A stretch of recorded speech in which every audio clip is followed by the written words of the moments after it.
Semua yang hidup itu punya batas umur. Pohon itu nggak punya batas umur. Dia itu nggak mati kalau nggak dimatikan. Biarkan dia hidup dan tumbuh, jangan diganggu. Sampai kapanpun dia akan hidup. Saya kaget. Maka itu umur umatku sepanjang umur pohon. Karena kita nggak pernah mati-mati. Itulah pohon. Saudara, hebat sekali Tuhan kita.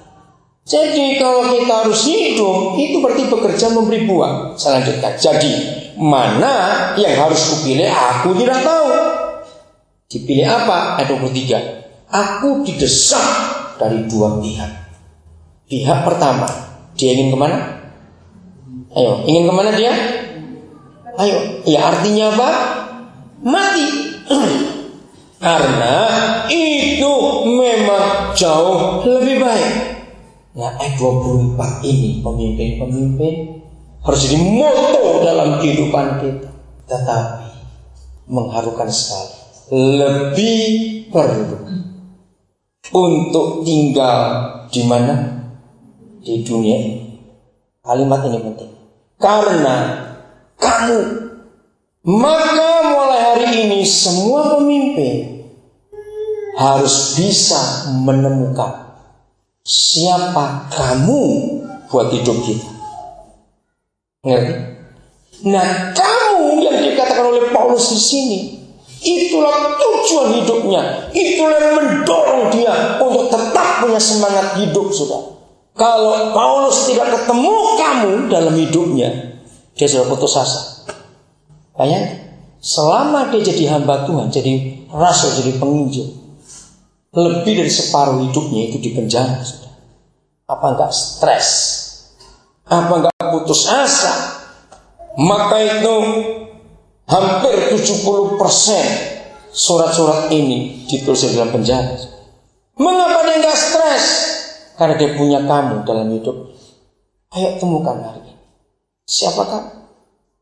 Di antara rekan-rekan kita dari pesat, ada orang Toraja, kamunya adalah orang Komering misalnya. Tadi ada orang Nias, kamunya adalah orang Ogan, dan baca-baca. Siapa kamu buat kita? Untuk apa kita ini? Untuk siapa? Jadi mulai hari ini kalau ada di antara saudara belum punya murid, cepat pasang target. Karena kamu. Cari secara psikologi.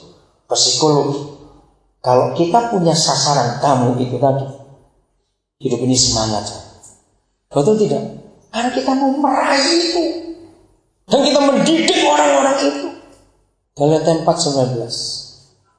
Paulus menemukan satu ayat saja yang saya temukan di Perjanjian Baru. Pola pencetakan atau pengkaderan atau pementoran seorang dengan anak buahnya. Menarik. Saudara garis bawahi, kata kunci pada ayat 19 Galatia 4 itu pada kata lagi.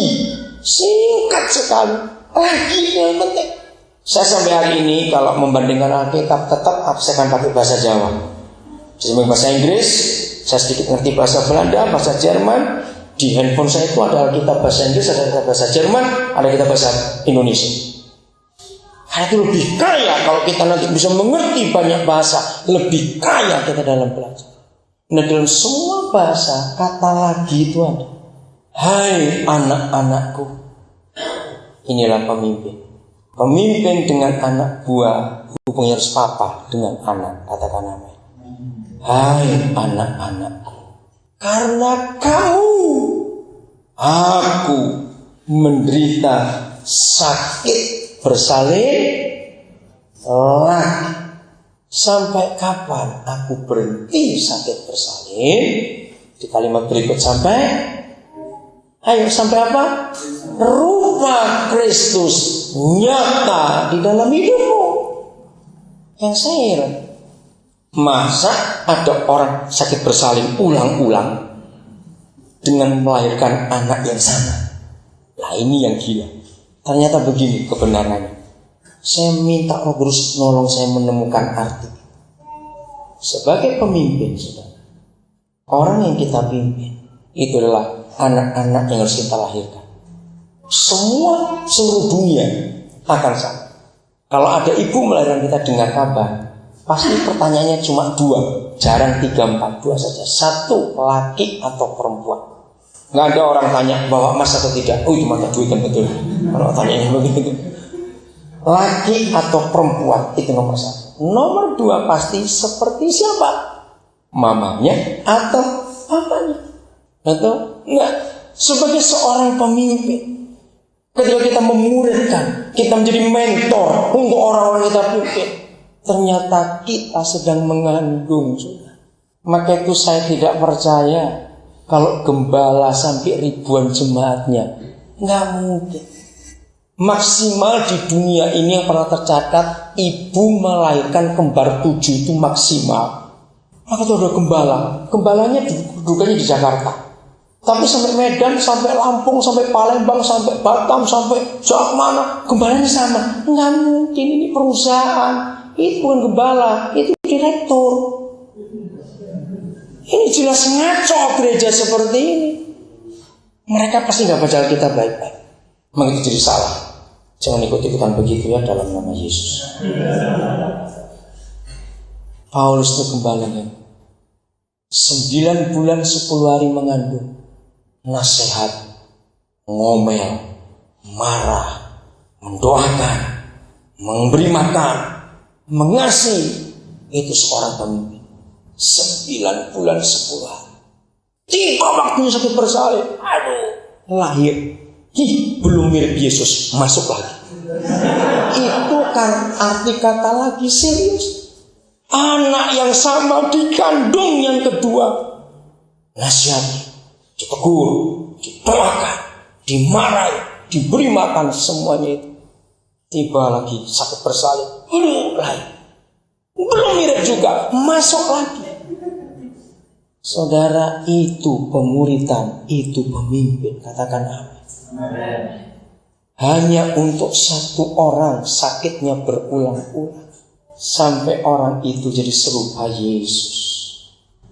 Maka itu kita mau mengembalakan seberapa banyak, sombong sekali. Apabila gembala-gembala itu tidak mengerti kebenaran ini, pasti para gembala itu menjadikan anggota jemaat adalah aset. Karena yang dilihat adalah uang. Saya beri contoh. Apa bedanya pemerintah Indonesia dan pemerintah Filipina dalam soal TKI atau TKW? Saudara, devisa negara Filipina itu bukan minyak seperti Indonesia, bukan turis, tapi dari TKW dan TKI-nya, istilahnya itu. Betul, tidak pernah dengar itu?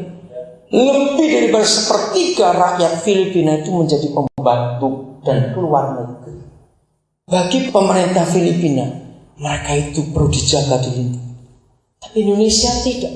Pemerintah Indonesia melihat rakyatnya, ini duit. Nah, apabila seorang pemimpin melihat yang dipimpin adalah uang, rusak kepemimpinan. Betul tidak? Pasti rusak. Karena kalau yang memimpin melihat yang dipimpin sebagai aset, maka aset jadi kendaraan untuk suksesnya dia. Dan pasti hancur. Kalau Bapak itu tidak. Kenapa saudara? Tobat rakyat. Kalau Yesus tidak begitu, maka itu jangan pengen kembar banyak-banyak. Susah ngelahirin ini. Ngerti istilah ini? Satu aja rek. Siapkan dari anak-anak kandung, anak-anak rohani kita. Siapkan mereka jadi orang-orang. Kita melahirkan. Kalau sekali belum jadi, masuk lagi terus. Maka akan lahir orang-orang hebat, pemimpin-pemimpin yang luar biasa. Markus 2 ayat 1 dan 2 itu ayat emas saya untuk seorang pemimpin. Seorang pemimpin itu diakui oleh yang dipimpin kalau dia memimpin bukan waktu lagi dalam tugas, tapi waktu di rumah. Catat ini baik-baik. Mengapa di banyak gereja seperti pertanyaan suara kita tadi, sulit gembala itu menemukan orang-orang yang berkualitas untuk dimentor? Karena banyak gembala itu cuma pangkatnya gembala, tapi prakteknya bos. Nah, apa arti ayat Markus 2 ayat 1 dan 2?